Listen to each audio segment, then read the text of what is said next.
नमस्कार साथियों आज मैं आपके लिए लेकर आई हूँ एक बहुत ही प्रेरणादायी कहानी का शीर्षक है फ्यूज बल्ब। जयपुर शहर में बसे मालवीय नगर में एक आईएएस अफसर रहने के लिए आए जो अभी हाल ही में सेवानिवृत्त हुए थे। वे रिटायर्ड आईएएस अफसर हैरान परेशान से रोज शाम को पास के पार्क में टहलते हुए अन्य लोगों को तिरस्कार भरी नज़रों से देखते थे और किसी से भी बात नहीं करते थे। एक दिन एक बुजुर्ग के पास शाम को गुफ्तगू के लिए बैठे और फिर लगातार उनके पास बैठने लगे, लेकिन उनकी वार्ता का विषय एक ही होता था। मैं भोपाल में इतना बड़ा आईएएस अफसर था कि पूछो मत। यहाँ तो मैं मजबूरी में आ गया हूँ। मुझे तो दिल्ली में बसना चाहिए था। और वो बुजुर्ग प्रतिदिन शांतिपूर्वक उनकी बातें सुना करते थे। आईएएस अफसर की रोज रोज घमंड भरी बातों से परेशान होकर एक दिन उस बुजुर्ग ने उनसे पूछा, क्या आपने कभी फ्यूज बल्ब देखे हैं? बल्ब के फ्यूज हो जाने के बाद क्या कोई देखता है कि बल्ब किस कंपनी का बना हुआ था, या कितने वाट का था, या उससे कितनी रोशनी होती थी? बुजुर्ग ने कहा, बल्ब के फ्यूज होने के बाद इनमें से कोई भी बात बिल्कुल भी मायने नहीं रखती। लोग ऐसे बल्ब को कबाड़ में डाल देते हैं। मैं सही कह रहा हूँ कि नहीं? फिर जब उन रिटायर्ड आईएएस अधिकारी महोदय ने सहमति से सिर हिलाया तो बुजुर्ग फिर बोले, रिटायरमेंट के बाद हम सबकी स्थिति भी फ्यूज बल्ब जैसी हो जाती है। हम कहाँ काम करते थे, कितने बड़े पद पर थे, हमारा क्या रुतबा था, यह सब कोई मायने नहीं रखता। बुजुर्ग ने बताया कि मैं सोसाइटी में पिछले कई वर्षों से रहता हूँ। आज तक किसी को यह नहीं बताया कि मैं 2 बार सांसद रह चुका हूँ। उन्होंने कहा कि वो जो सामने वर्मा जी बैठे हैं वे रेलवे के महाप्रबंधक थे, और वे जो सामने से आ रहे हैं मीणा साहब, वे सेना में ब्रिगेडियर थे, और वेरवा जी इसरो में चीफ थे।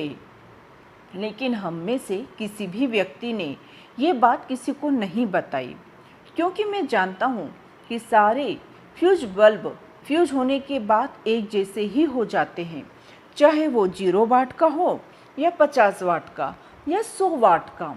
कोई रोशनी नहीं तो कोई उपयोगिता नहीं। उन्होंने आगे कहा, आपने देखा होगा कि उगते सूरज को सभी जल चढ़ाते हैं, पूजा करते हैं, पर डूबते सूरज की कोई पूजा नहीं करता। लेकिन कुछ लोग अपने पद को लेकर इतने वहम में होते हैं कि रिटायरमेंट के बाद भी अपने अच्छे दिन भुलाए नहीं भूलते। वे अपने घर के आगे नेम प्लेट लगाते हैं, लिखते हैं रिटायर्ड आईएएस ऑफिसर आदि आदि। बुजुर्ग ने आगे कहा कि माना आप बहुत बड़े ऑफिसर थे, बहुत काबिल भी थे, पूरे महकमे में आपकी तूती बोलती थी, पर अब क्या? अब यह बात मायने नहीं रखती है, बल्कि मायने यह रखता है कि पद पर रहते समय आप इंसान कैसे थे, आपने आम लोगों को कितनी तवज्जो दी, समाज को क्या दिया, मित्र बंधुओं के कितने काम आए, समाज में कितने लोगों की मदद की, या फिर घमंड में ही ऐठे रहे। बुजुर्ग आगे बोले कि अगर पद पर रहते हुए कभी घमंड आए तो बस याद कर लेना कि एक दिन आपको भी फ्यूज होना है। यह कहानी जो हमें प्रेरणा देती है, यह कहानी उन लोगों के लिए एक आईना है जो पद और सत्ता में रहते हुए कभी अपनी कलम से किसी का हित नहीं करते, और रिटायरमेंट होने के बाद ऐसे लोगों को समाज की बड़ी चिंता होने लगती है।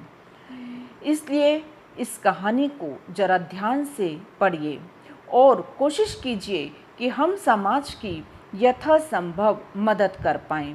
अपने पद रूपी बल्ब से समाज और देश को रोशन करें, तभी रिटायरमेंट के बाद समाज आपको अच्छी नज़रों से देखेगा, तभी आपका सम्मान होगा। साथियों, ये कहानी बहुत ही प्रेरणादायी है। इस कहानी का उद्देश्य किसी भी व्यक्ति के मान सम्मान को हर्ट करना नहीं है। यदि आपको कहानी पसंद आई है तो प्लीज़ इस कहानी को ज़्यादा से ज़्यादा लोगों में शेयर कीजिए ताकि अधिकतम लोगों को इसका लाभ मिल सके। और हाँ, यदि आपने मेरे चैनल को अभी तक सब्सक्राइब नहीं किया है तो प्लीज़ सब्सक्राइब अवश्य करें ताकि आने वाली हर वीडियो की नोटिफिकेशन आपको समय समय पर मिलती रहे और आप नए वीडियो को देख सकें। साथियों, आज मैं आपको एक कहानी सुना रही हूँ, नज़र और नज़रिया। एक बार की बात है, एक नवविवाहिता जोड़ा किसी किराए के घर में रहने पहुंचा। अगली सुबह जब वे नाश्ता कर रहे थे तभी पत्नी ने खिड़की से देखा कि सामने वाली छत पर कुछ कपड़े फैले हैं।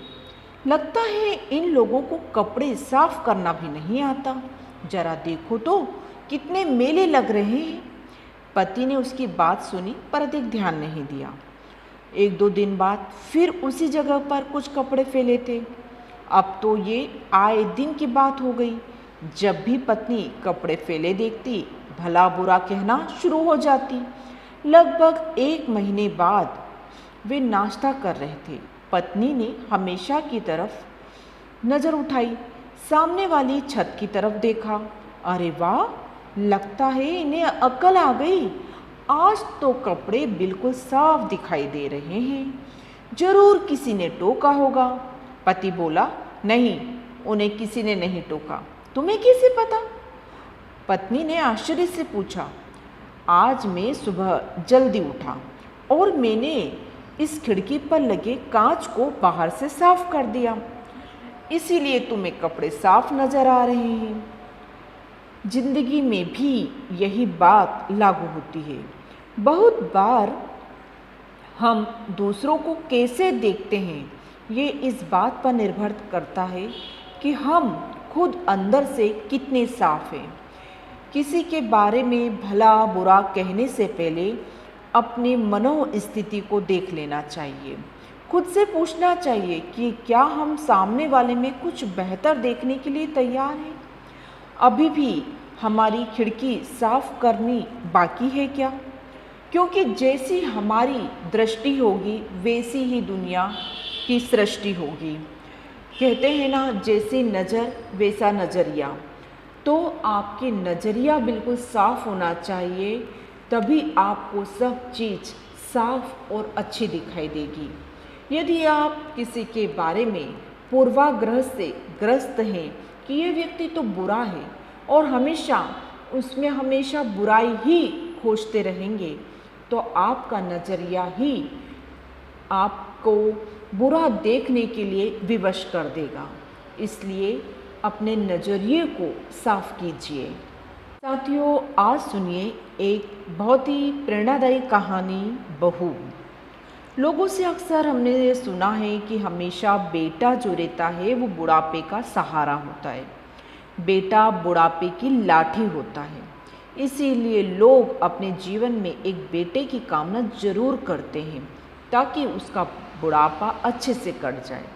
ये बात कुछ हद तक सच भी है, क्योंकि बेटा ही घर में बहू लाता है और बहू के आ जाने से एक बेटा अपनी लगभग सारी जिम्मेदारी अपने पत्नी के कंधे पर डाल देता है और फिर बहू बन जाती है अपने बूढ़े सास ससुर के बुढ़ापे की लाठी। जी हाँ, मेरा तो यही मानना है। वो बहू ही होती है जिसके सहारे बूढ़े सास ससुर अपना जीवन अच्छे से व्यतीत करते हैं।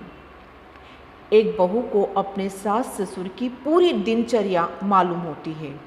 कब कौन सी चाय पीते हैं, कितना खाना बनाना है, क्या खाना बनाना है, नाश्ते में क्या देना है, रात को हर हालत में 9 बजे से पहले खाना बनाना है, खाने में क्या क्या लगेगा, ये सारी बातों की जानकारी बहू को होती है।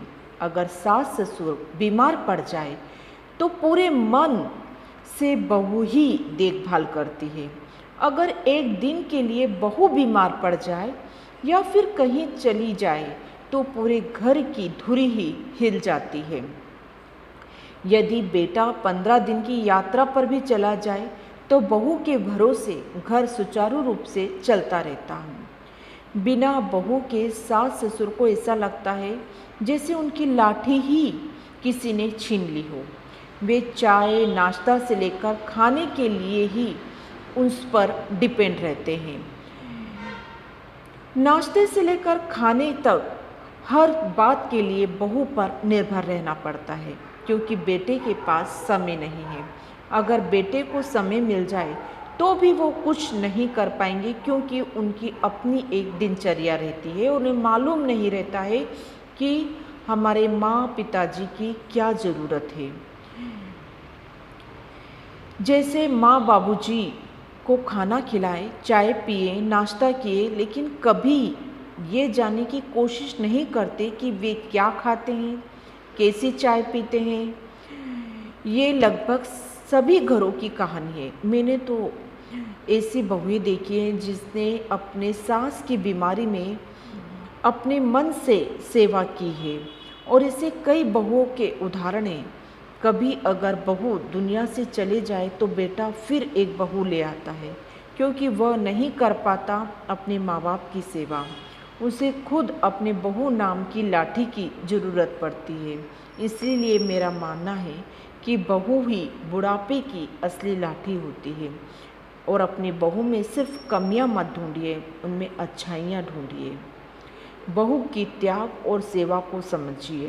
बेटे से पहले बहू को अपना मानिए।